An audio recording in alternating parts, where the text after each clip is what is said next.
fuego en el corazón. Nada nos detiene, vencemos la oscuridad. Con fuego en el corazón, con fuego en el corazón.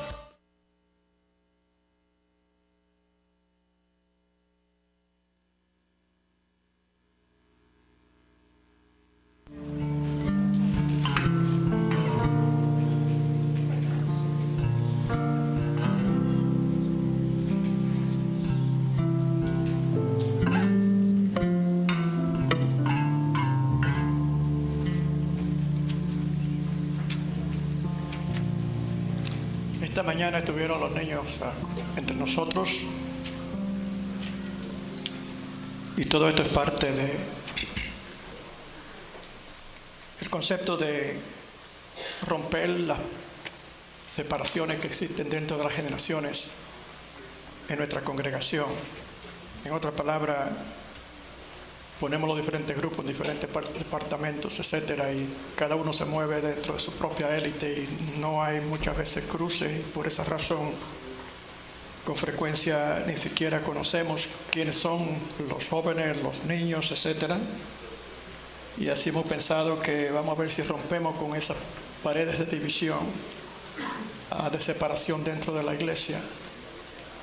Y bueno, hay mucho que hablar de eso, pero en este día, primeramente, Dios les bendiga más todavía, y a la visita que están en nuestros medios, le damos gracias al Señor por ustedes y por estar en nuestros medios. El capítulo 53 de Isaías, que fue leído, seleccionado como la lectura devocional de este día, es un capítulo que por lo regular lo usamos dentro de la liturgia de la Santa Cena. Pero yo creo que es un capítulo que va más allá de usarse simplemente en un momento específico y breve. Tiene unas enseñanzas gloriosas y habla de el Mesías. El profeta Isaías, a través del Espíritu, pudo visualizar lo que iba a ocurrir. Primeramente, el plan de Dios para el hombre, cómo se iba a realizar, y también pudo visualizar el proceso por el cual el Mesías, en otras palabras, significa el ungido de Dios, que esperaban los judíos, pero lo esperaban en una forma no necesariamente de acuerdo a la voluntad de Dios. Y por esa razón tuvo que escribirse de esa generación que el Mesías vino a los suyos y los suyos no le recibieron. Y menciono a los niños porque mientras ellos estaban participando en el frente, llegó a mi pensamiento cuántas generaciones de niños han pasado por nuestros medios. Y de esas generaciones, ¿cuántas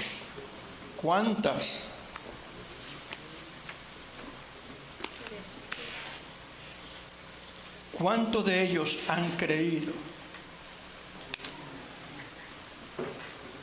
Y sobre cuántos de ellos se ha manifestado el brazo de Jehová. Así también habla de las generaciones. Se estima que alrededor de la población del mundo, o de todo nacido sobre la faz de la tierra, desde los principios de nuestros antepasados, Adán y Eva, hasta el presente, se calcula que son aproximadamente 117 billones de personas.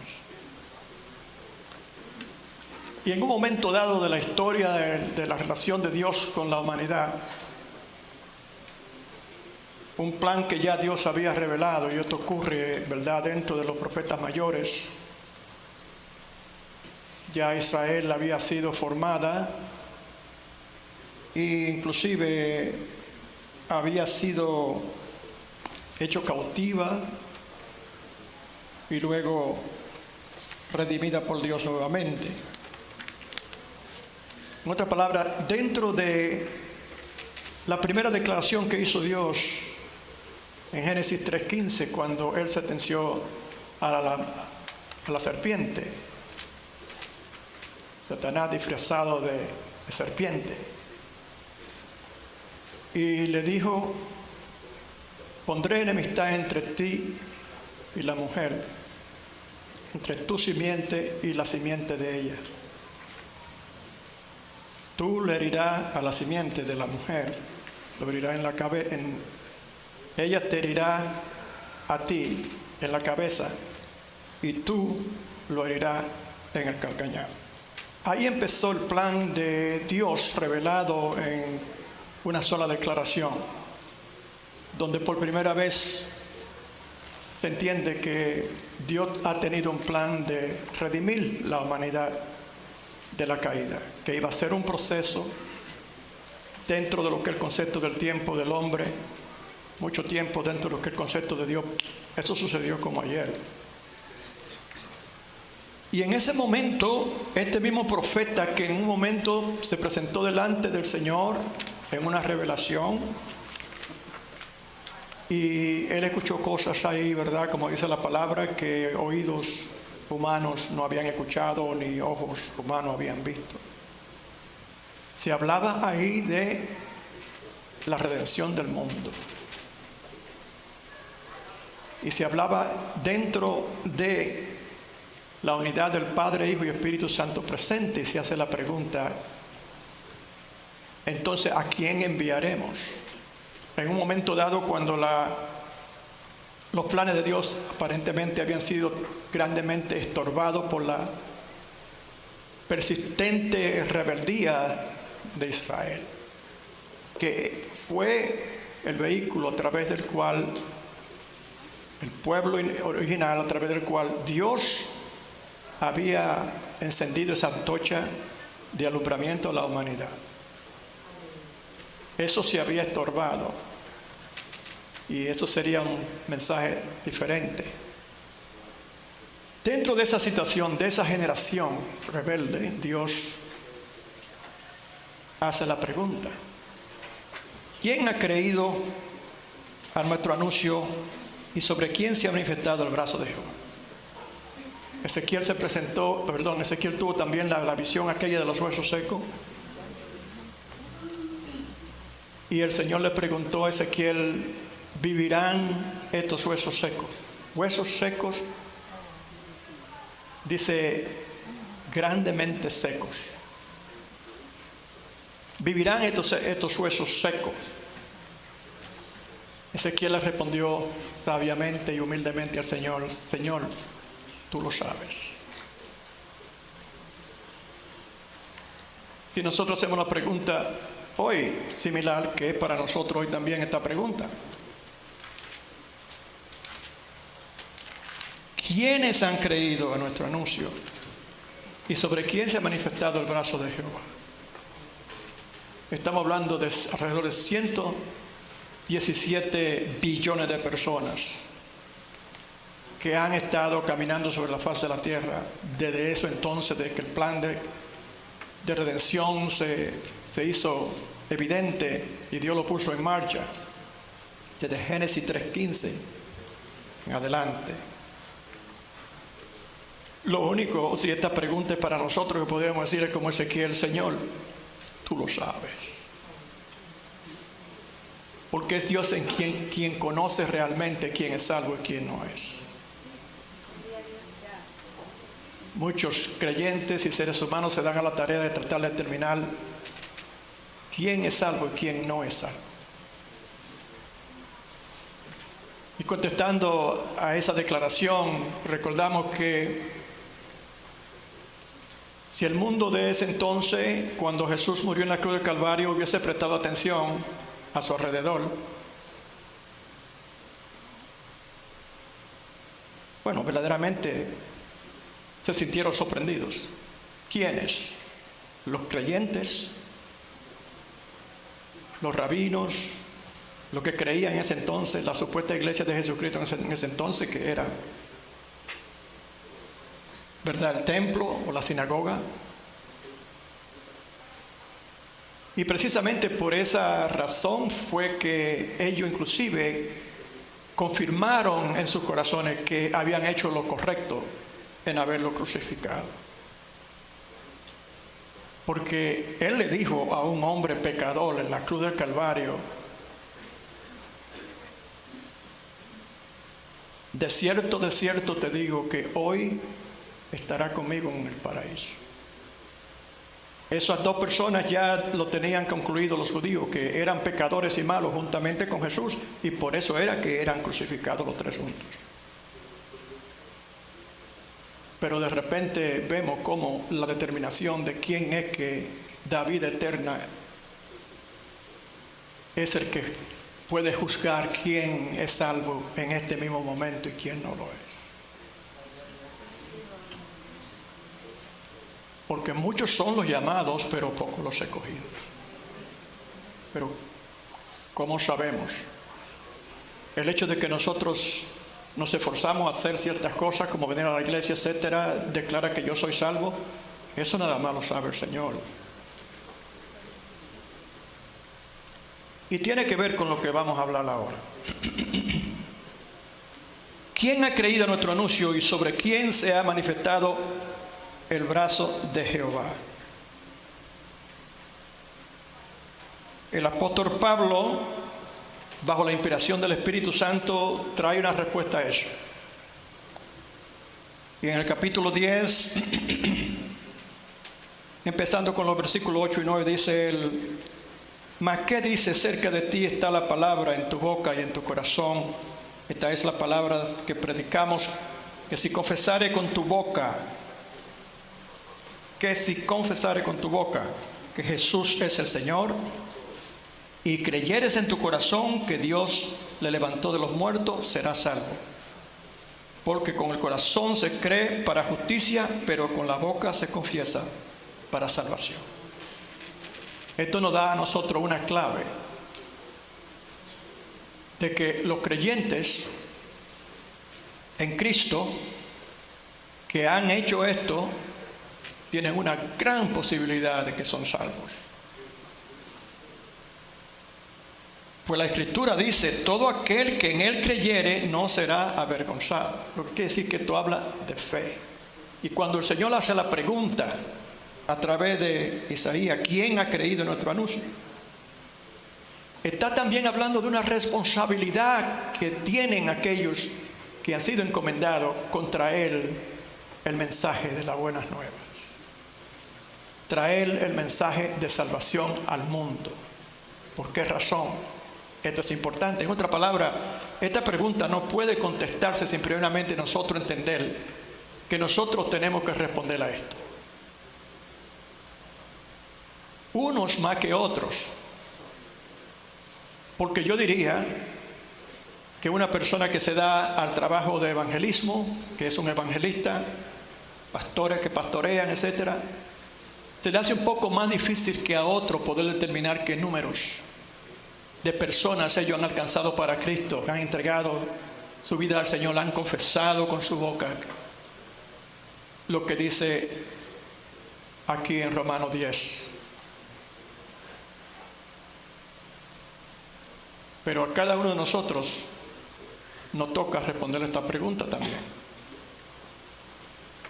Dios nos está preguntando a nosotros en este momento, a cada uno de nosotros: ok, ¿cuál es tu cuenta? Es un reporte que Él quiere que se le haga. Y como sucedió en ese momento y como sugiere el Isaías 53, cada uno de nosotros somos aquellos que el Señor ha enviado. Primeramente, Isaías fue llamado y él respondió: heme aquí, Señor. Cuando dijo el Señor en el cielo: ¿a quién enviaremos y quién irá por nosotros? Él dijo: heme aquí, Señor, envíame a mí. Nosotros también hicimos esa decisión hasta cierto punto, pero ¿cuántos de nosotros estamos cumpliendo con la respuesta a esa pregunta? ¿Quién ha creído? ¿Puede usted más o menos hacer un estimado? ¿O será usted contado entre aquellos que nunca se han ganado un alma para Cristo? a todos los que han ganado almas para Cristo desde el principio de los esfuerzos que hizo Dios a través de aquellos que han sido entregados a Él para ser enviados, a decirle a aquellos que andaban en tinieblas, como dice la palabra, nos ha llegado una gran luz. Y así como la palabra de Dios se fue revelando en cuanto a los propósitos de Dios para la redención del mundo, hubieron hombres y mujeres que tuvieron la responsabilidad de ser aquellos que fueron enviados. En cuanto a este trabajo de ser enviado y hablar de esto, habían limitaciones en el pasado porque nada más los profetas, los reyes que jugaban también el papel de profeta, como fue el caso con David, eran los cuales dentro del grupo, los cuales cumplían con los requisitos de aquellos que serían enviados. Jesús mismo en el capítulo 61 de este mismo libro de Isaías dice así: el Espíritu de Jehová el Señor está sobre mí. ¿Para qué? Porque me ungió Jehová, me ha enviado a predicar buenas nuevas a los abatidos, a vendar a los quebrantados de corazón, a publicar la libertad a los cautivos y a los presos, apertura de la cárcel, a proclamar el año de la buena voluntad de Jehová y el día de venganza del Dios nuestro, a consolar a todos los enlutados, a ordenar que a los afligidos de Sión se les dé gloria en lugar de ceniza, óleo de gozo en lugar de luto, manto de alegría en lugar del espíritu angustiado. Esta es la declaración de los requisitos para una persona ser enviada por Dios a traer buena nueva al mundo. ¿Cómo lo está haciendo?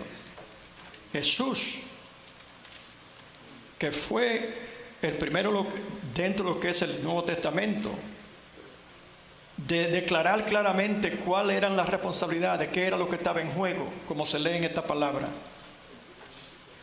No salió a hacer su trabajo en su propia fuerza y voluntad, sino bajo el poder del Espíritu. ¿Y qué hace Dios con nosotros cuando se rasga el velo? Cuando Jesús dice: en tu mano encomiendo mi espíritu. Colgado en la cruz del Calvario, sus últimas palabras, dice que el velo del templo se rasgó, indicando que ya no había separación entre Dios directamente y sus hijos. Y de en adelante conocemos por la palabra que la iglesia de Cristo, entonces, estos tenían sus propósitos.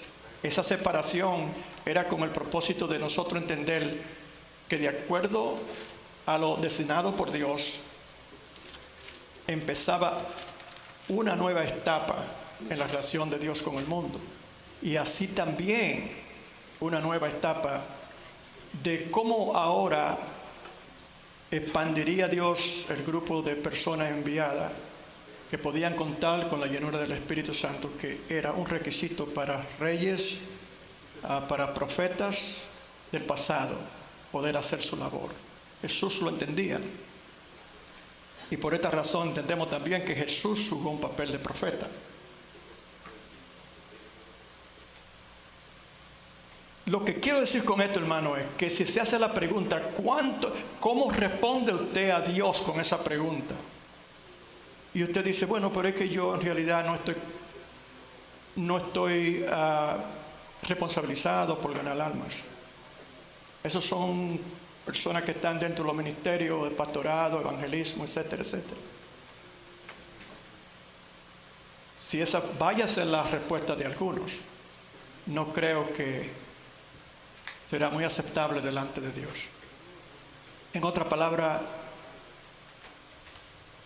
o que yo soy muy débil, o que yo soy muy inconsecuente. Yo no he tenido estudio, yo no tengo que dar, no tengo dinero, ni tengo palabra, nada que dar. Yo solamente estoy existiendo para salvarme. Yo.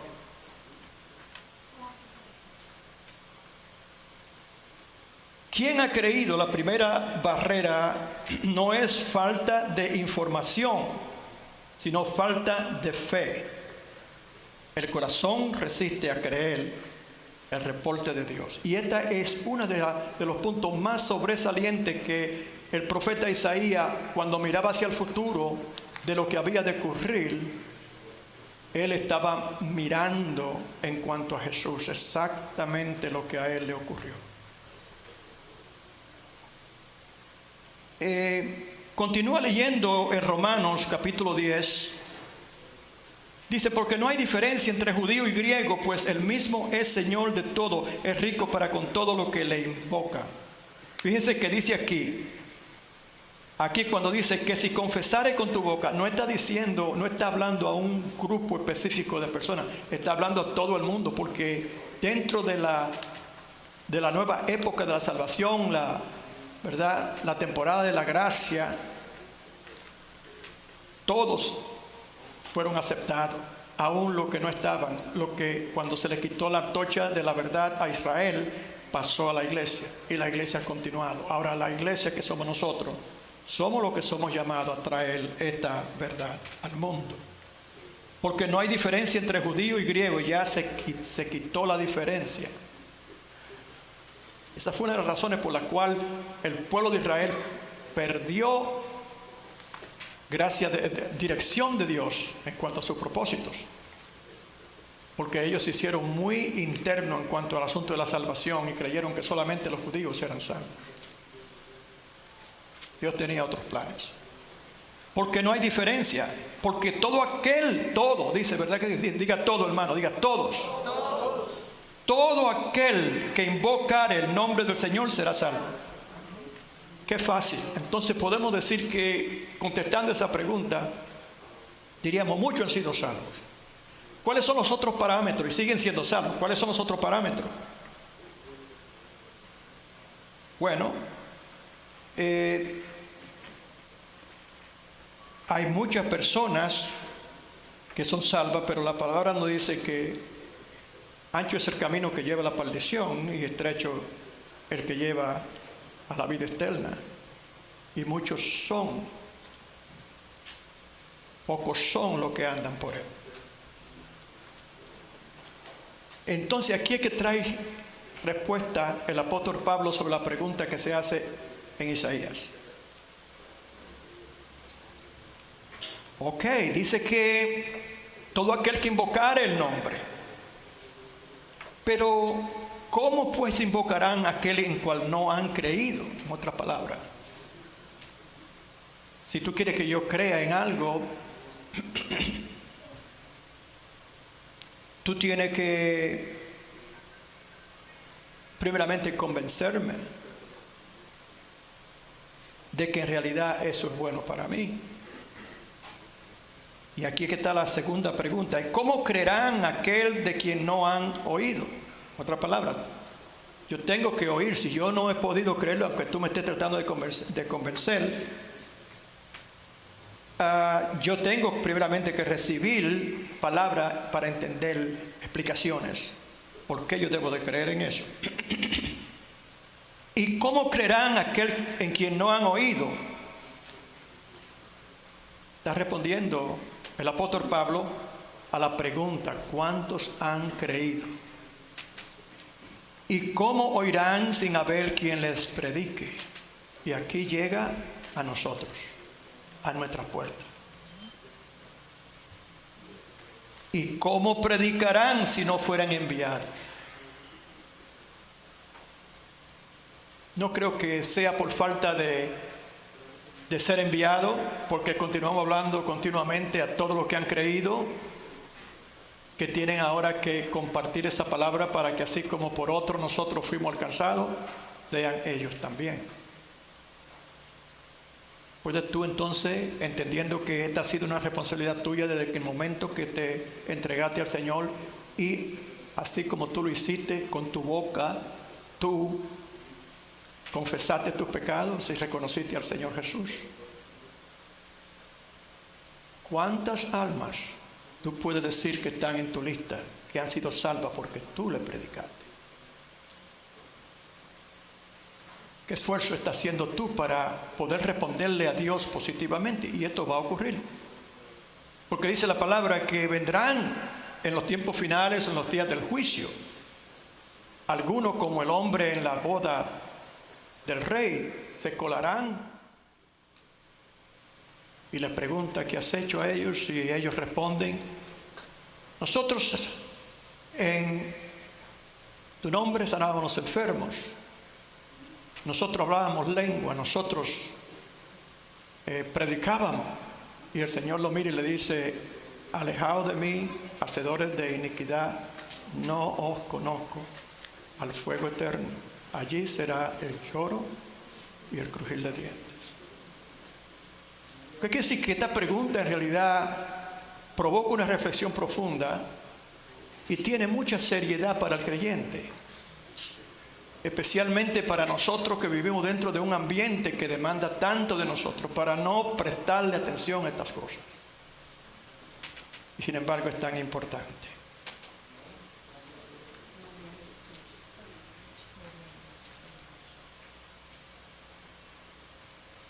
¿Quién ha creído en nuestro anuncio sobre quién se ha manifestado el brazo de Jehová? Fíjese, ¿quién ha creído? ¿Quién ha sido salvo? Y sobre quién se ha manifestado el poder de Dios. ¿En qué forma? Para salvación. ¿En qué otra forma? Para servicio. Jesús, dijo él mismo, vino a la tierra no para ser servido, sino para servir.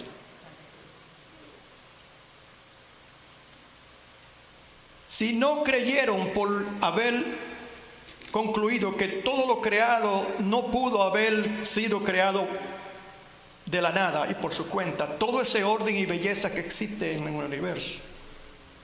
Y así recalca Pablo en el primer capítulo a los Romanos, donde él dice: no tienen excusa, porque si dijeran que no han oído, están mintiendo.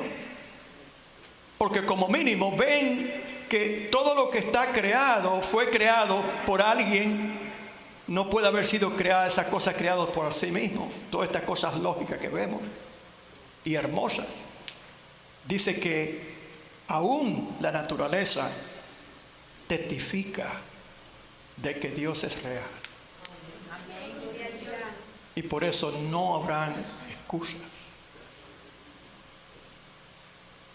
Está hablando aquí de el Mesías, está hablando de su introducción, como se habló en Génesis 3:15 hacia adelante. Ese plan ahí empezó a ejecutarse. ¿Cómo llegaría el Mesías? Habían algunos que estaban preparados para recibirlo como un libertador literal. Los macabeos, por ejemplo, era un grupo dentro de los judíos que estaba dispuesto a usar armas. Era un grupo rebelde con armas para tomar poder y derrocar el imperio opresor de los romanos. Entonces, ellos mismos convencían a mucha gente de que ellos estaban preparando el camino, y quizás tomaban todas esas escrituras equivocadamente, ¿verdad? Aquellos que abren camino al rey, etcétera, para convencer a los seguidores de que el Mesías venía para libertar al pueblo judío de la opresión de los romanos. Venía con mucho ruido. Cuando ese viniera, iban a haber un tumulto de polvo con un gran ejército que se uniría a los que esperaban al Señor como un guerrero, un hombre de guerra que venía dispuesto a derramar sangre. Así lo veían ellos a Jesús. Y tú que estás aquí, aquellos que han de ver por televisión o otra plataforma este mensaje, lo van a escuchar. ¿Cómo ves tú a Jesús? Ellos cometieron el error dentro de esa generación de rechazar al Hijo de Dios porque no tenían la visión correcta de quién era Jesús y qué venía a ser, aunque estaba ya escrito en este libro. ¿Cuántos alaban al Señor? Pero aún la iglesia, ¿cómo sigues tú viendo a Jesús?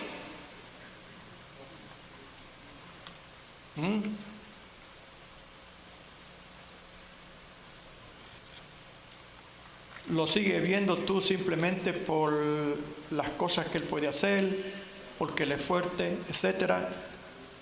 ¿Lo sigues viendo tú por los beneficios que tú puedes recibir de Él, en otra palabra? Y verdaderamente hay beneficios.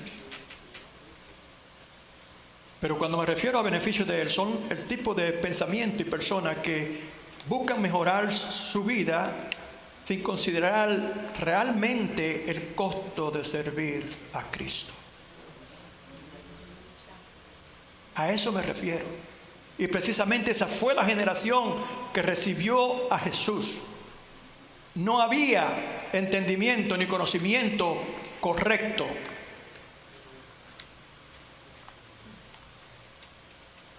Esta es la contradicción que presenta aquí Isaías, profeta de Dios. Él se lo dejó saber. La Biblia está llena de predicciones del Señor y esta es una de ellas, clara. A ellos no les interesaba eso. Los rabinos estaban buscando poder, eran tipo de pastores, ¿no? Los rabinos. Y había una liturgia, había una iglesia que fielmente y con mucho celo tenía sus actividades.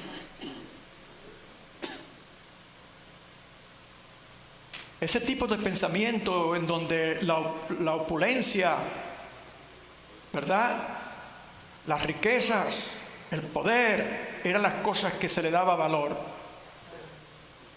completamente cegaron su entendimiento.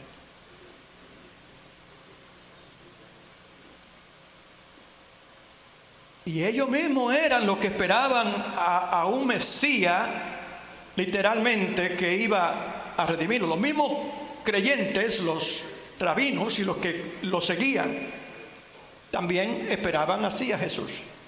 Por eso fue que no pudieron verlo.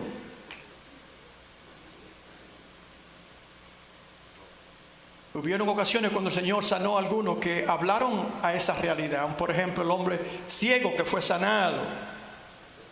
Y empezaron seguido a perseguir al Señor Jesús como un falso profeta. Porque ellos estaban equivocados. Ellos no querían confrontar la realidad de que uno de los dos tenía que estar equivocado. O era Jesús o eran ellos. Y si eran ellos, ay. No podían asimilar esa verdad. No podían aceptarla. Mejor lo atacaban porque estaba diciendo cosas que estaba poniéndolo a ellos en peligro. Simplemente un pugilato religioso por el poder. Eso no es diferente hoy más. ¿Cómo esperaban ellos a Jesús? ¿Cómo lo veía Dios? No era como ellos lo veían. ¿Subirá cuál renuevo delante de Él? ¿Delante de quién? De Dios Padre, que lo envió. Llegará como un renuevo.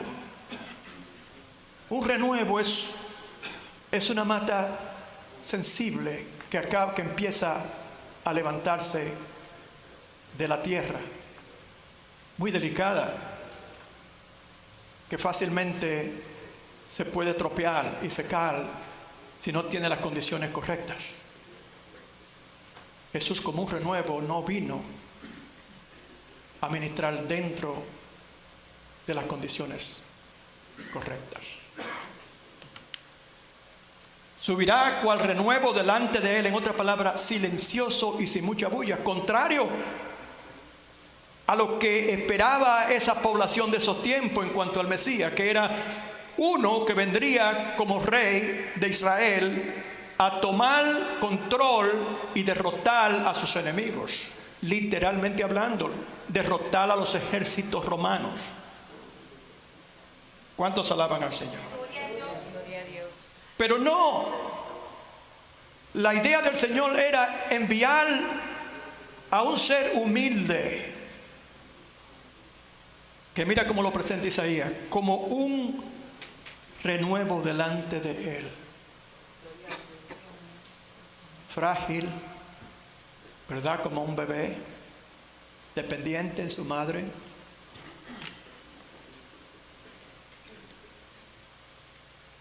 Muy frágil en su crecimiento, a la vez también muy silencioso desarrollo. Yo estaba pensando esta mañana, y muchos han osado por no solamente pensar, sino llevar eso a diferentes dimensiones. De la niñez de Jesús no se habla mucho. Cuando tenía 12 años, lo más sobresaliente, ¿verdad? Tuvo debate con los doctores de la ley y se admiraban cómo un niño de esa edad puede tener tales conocimientos. Pero prácticamente eso es lo que sabemos de él. Cuando niño, después que empezó adolescencia, etcétera, no sabemos mucho. Y hay películas por ahí que se dan a la tarea de mostrar al niño Jesús creciendo. Pero yo le aseguro una cosa, hermano, que aunque no sepamos dentro de lo que es bíblico y confirmado por la palabra de Dios dentro de los parámetros que es la palabra de Dios,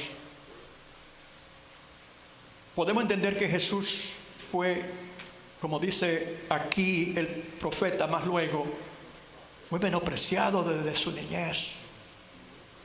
Y sabemos que hubieron acciones para inclusive matarlo. Herodes mandó a matarlo. ¿Cuántos alaban al Señor? Y su familia con él tuvieron que salir corriendo hacia Egipto, hasta que esos políticos, hasta que cambiara la cosa, ¿verdad?, en Israel.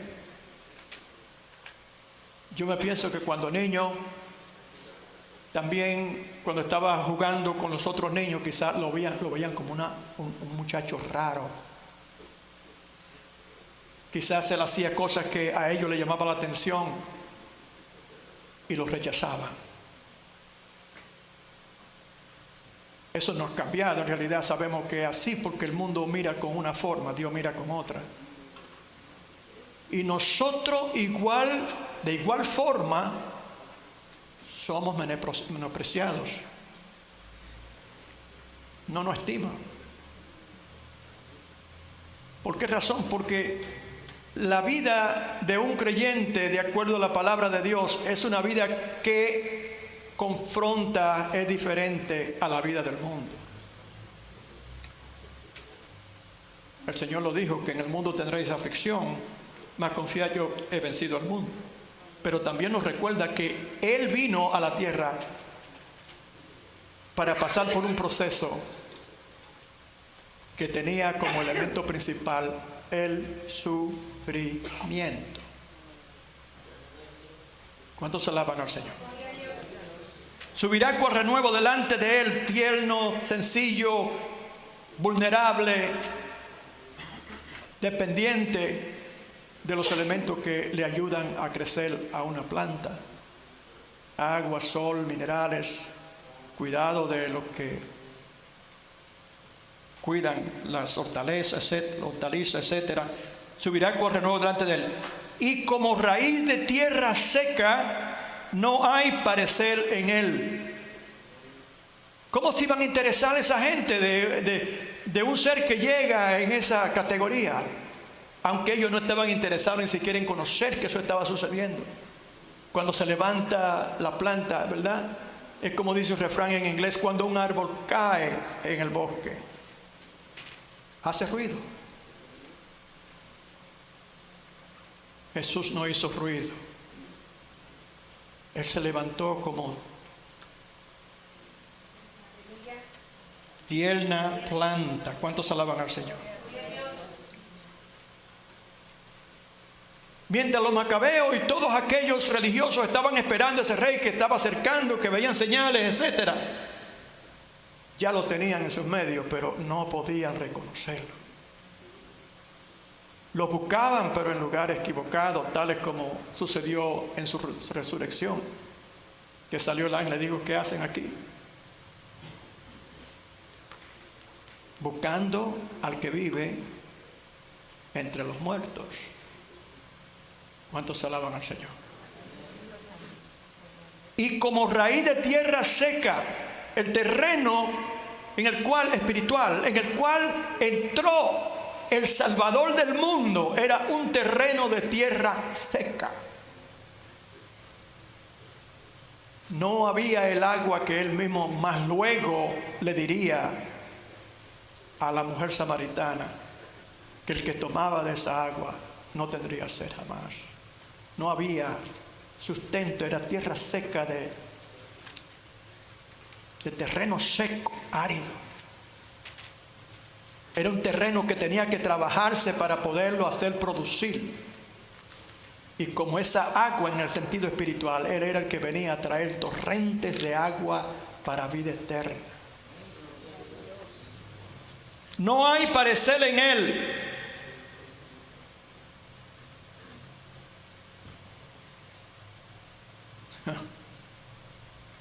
Aleluya. No hay parecer en Él. Oiga, ¿por qué razón? Ni hermosura. Le veremos cómo ves tú a Dios. Si tú todavía no lo conoces, tú has oído. ¿Cómo ves tú a Dios? ¿Cómo ves tú a Jesús? Le veremos más inatractivo para que le deseemos.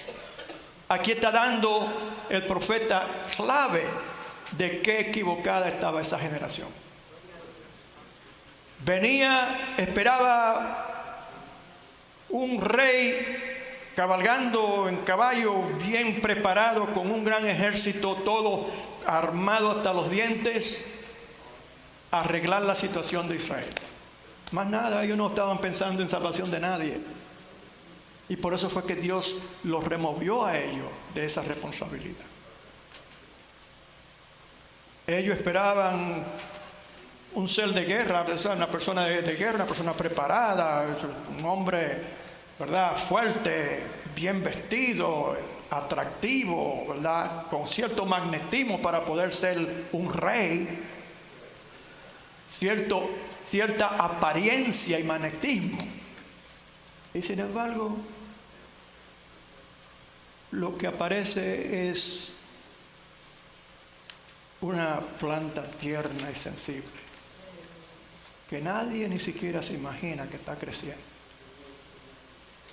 Como el árbol no hace ruido cuando cae en el bosque, tampoco la planta tierna que va creciendo la reconoce nadie en el bosque que crece. Pero ¿sabe qué? Dios la está mirando y provee todos los recursos que necesita para crecer. ¿Cuántos alaban al Señor?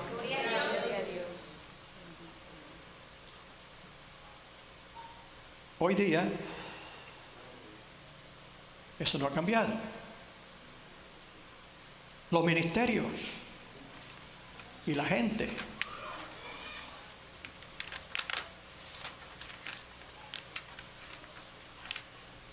mucha gente hoy día se da a la tarea de pensar que donde hay afluencia, en donde hay dinero, en donde hay gente capacitada y bien vestidas, como el caso del hombre que le dijo en New York a una persona afroamericana, cuando era una mujer que estaba al frente y afuera de la iglesia, y ya iba a empezar el servicio, y él iba a entrar y le dijo: disculpe, señor, le dijo Here. Esta no es su iglesia. Usted ve aquella que está allá. Allá es que van ustedes. Eso fue un acontecimiento real. Entonces, están mirando a Cristo en la forma incorrecta, simplemente porque han permitido que los valores carnales tomen control de ellos. Son creyentes, pero no han todavía podido extirpar la gran influencia que es posible darle a las cosas de la carne. Y están infiltrados también por los pensamientos del mundo. Y por eso no pueden ver a Jesús en la forma correcta. Oiga cómo es que la ven ellos.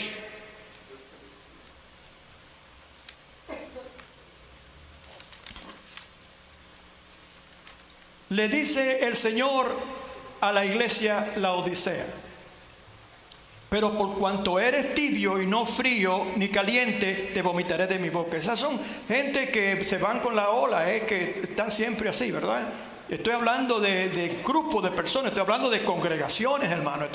Estoy hablando de creyentes supuestamente. Porque la Odisea era una iglesia.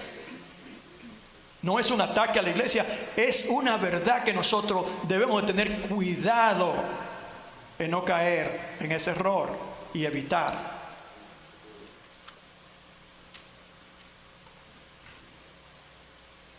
La apariencia que Dios busca es un corazón contristo y humillado. Y dice, eso no desprecia a Dios jamás.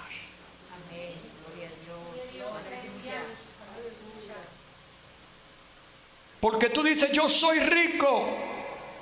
La iglesia es rica. Miles de personas alrededor. Y ahí entran la gente grande. Oh, sí. Aquí mismo había un pastor que yo, discúlpenme, pero a mí me gusta decir la verdad y me mete en problemas a veces. Nos hicimos amigos. Él era un graduado de Brown University, yo de Rhode Island College, y estudios bíblicos. Un día tuvieron una actividad y me mandaron una invitación. Y yo fui a ver cómo era eso. Nosotros habíamos trabajado juntos en el trabajo evangelístico por aquí, no con mucha frecuencia, pero cuando yo entré ahí, yo me sentí que quería salir seguido. Estaban todas estas personas bien educadas y hablando fino y, ¿sabe? Las cosas de la gente de alta sociedad, abogados, doctores, etcétera, amigos de ellos. Mientras ellos no tuvieron esa actividad, oh sí Juan, etcétera, pero cuando estaban alrededor de esa gente, yo llegué y a mí nadie me dijo nada. Tuve yo que ir donde él, el pastor supuestamente amigo mío, pero tuve que interrumpir una conversación porque me tenía que ir. Y cuando, oh sí, y el tipo que estaba hablando con él continuó hablando, entonces yo simplemente le dije, él solo quería saber que estuve aquí y me voy. Oh sí, está bien, gracias. Yo ahí no cabía, porque yo no era del tipo de ellos.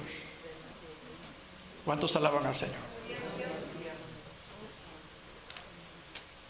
Entonces, así le habla el Señor a esta iglesia Laodicea, que está perdida en cuanto al concepto de las cosas de Dios, por haber adoptado los principios del mundo, que son las cosas materiales, tener todo lo que se pueda, pero en realidad no hay nada malo en tener cosas que Dios da, bendiciones que Dios da, si la perspectiva es correcta y el uso de esas cosas es correcto.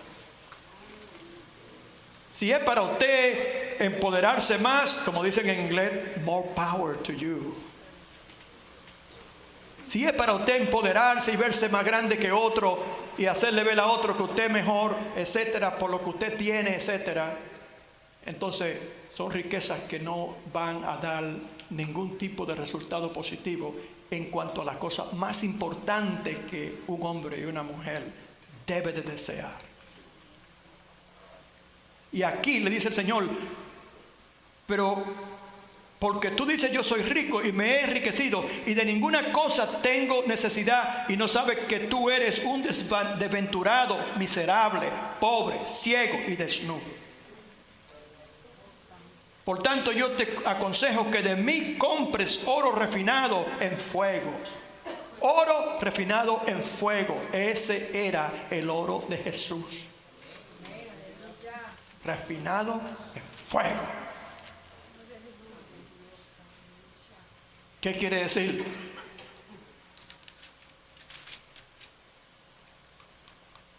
Déjeme terminar aquí para entrar por otro lado. Pero no sabe que tú eres un desventurado, miserable, pobre, ciego y desnudo. Por tanto, yo te aconsejo que de mí compres oro refinado en fuego para que seas rico verdaderamente. Diga el débil, fuerte soy. Miserable, pobre, desnudo. Oye, cómo le habla el Señor a ese tipo de mentalidad. Porque es tan peligroso. Por tanto, yo te aconsejo que de mí compres oro refinado y vestiduras blancas para vestirte. La vestidura de ellos el Señor la veía como trapos de inmundicia. Toda ese tacuche, toda esos perfumes, no es que no lo podemos usar. El problema es cuando se usa con propósito de aparentar algo que no son. En Él no había parecer para que le deseemos, dice la palabra. No hay parecer en Él.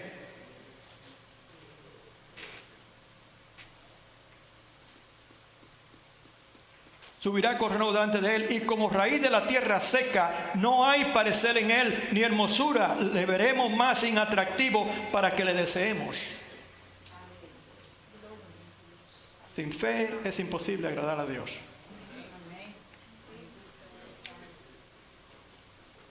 A Dios, dice la palabra, tenemos que llegarnos a través de la fe. Porque sin fe es imposible agradar. Y es precisamente la pregunta que se hace, ¿quién ha creído? Tiene que ver con eso. Porque si no se ha dado el paso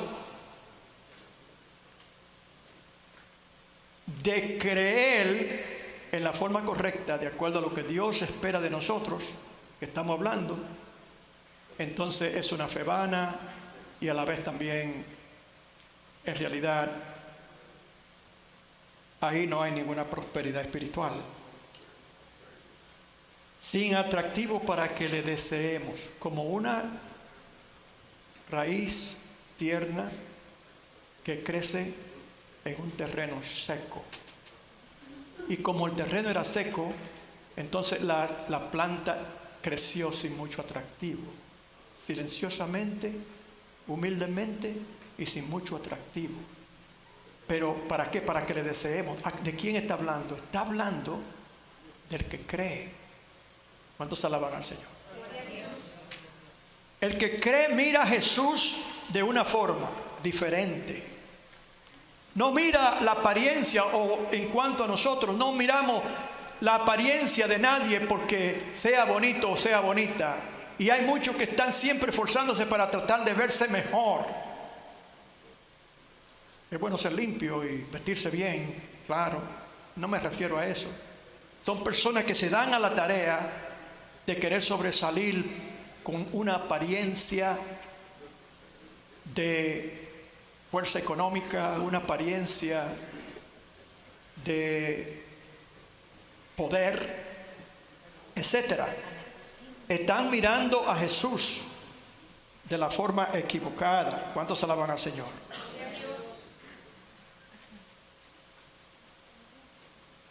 Dice aquí que la persona que mira a Jesús de la forma correcta no miró su apariencia. Aquellos que le siguieron y creyeron en él no se fijaron en su apariencia, porque en él no había apariencia de atracción. Él no se vestía para que lo vean. Para él el vestir era secundario. Lo importante para él era que lo vieran a él como Dios Salvador. Y si él interponía entre esa misión la apariencia y trataba de conformarse a cómo los seres humanos perdidos miran a las personas y lo aceptan, entonces su misión no hubiese sido tan próspera. Él tenía que sufrir aún el rechazo que muchos hoy día siguen, especialmente esta es una epidemia dentro de la juventud. Y todos nosotros muchas veces cometemos el error de entrar dentro de esa dimensión, que buscamos ser aceptados conformándonos a lo que la gente determina es el éxito. El éxito de nosotros es una vida quebrantada, varón de dolores, dice la palabra.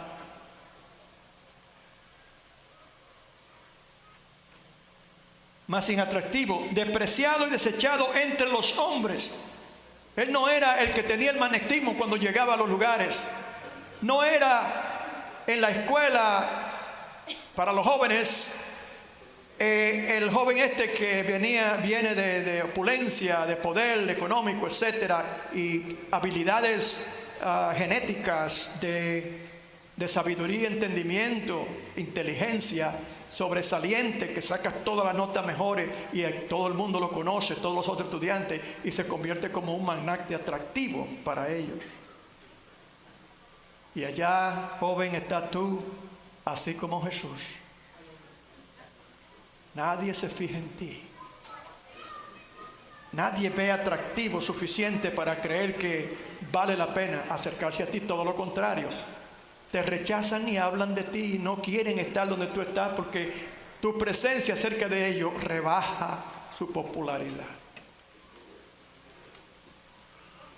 Y tu comportamiento es un comportamiento que es de un creyente. Eres rechazado porque eres un creyente. Si Jesús hubiese fijado por eso, no hubiese podido hacer su trabajo. Porque la vida del Señor Jesús, si es modelo como dice la palabra, y Él mismo nos insta a nosotros a ser como Él, va a ser una vida que va a traer mucha situación de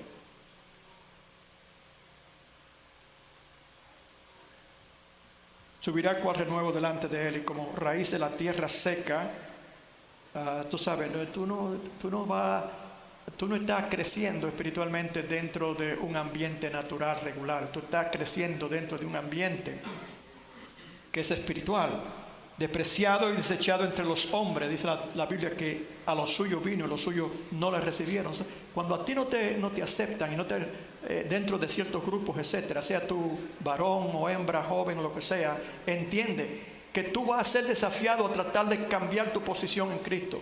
Tú vas a ser desafiado a creer que si tú cedes a ello, entonces tú serás aceptado y así no serás despreciado. No tendrás que sufrir el desprecio, pero te aseguro algo, que cada vez que tú eres despreciado, tú ganas puntos delante de los ojos de Dios.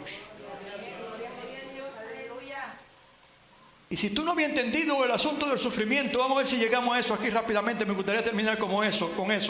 Experimentado en quebrantos. Experimentado en quebrantos. ¿Quién quiere estar delante de una persona que siempre está quebrantada? Aquellos que no entienden el concepto del quebranto. ¿Quiénes son los que están cerca de ellos? Los que lo entienden. Si es una persona creyente, entiende que el quebranto es parte de la vida del creyente.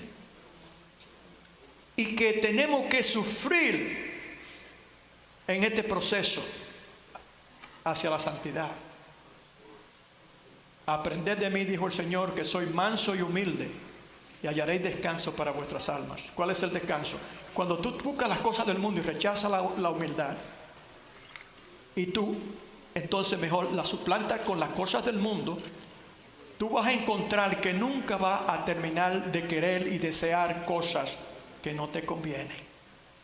¿Cuántos alaban al Señor?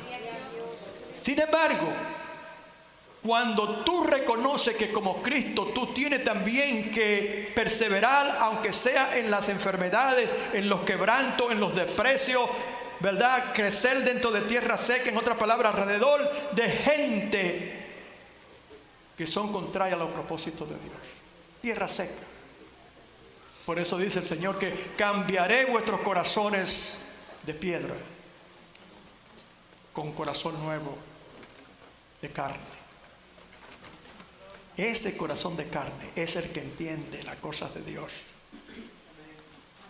Ese es el corazón que entiende que la humildad delante de Dios es más valiosa que cualquier otra cosa.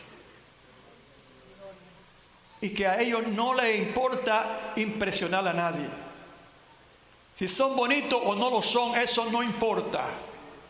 Para mí es de acuerdo a cómo Dios me vea. Dios no se fija en la cosa, en la apariencia como los hombres. Le dijo el Señor inclusive, el Señor mismo le dijo al profeta Samuel cuando se iba a escoger el segundo rey en Israel, que terminó siendo David. No, tampoco ese. No, tampoco eso, tampoco ese. Ese sí, porque los hombres miran la apariencia, le dijo el Señor al profeta, mas yo miro el corazón. Un corazón contrito y humillado no desprecia a Dios. Entiende esto.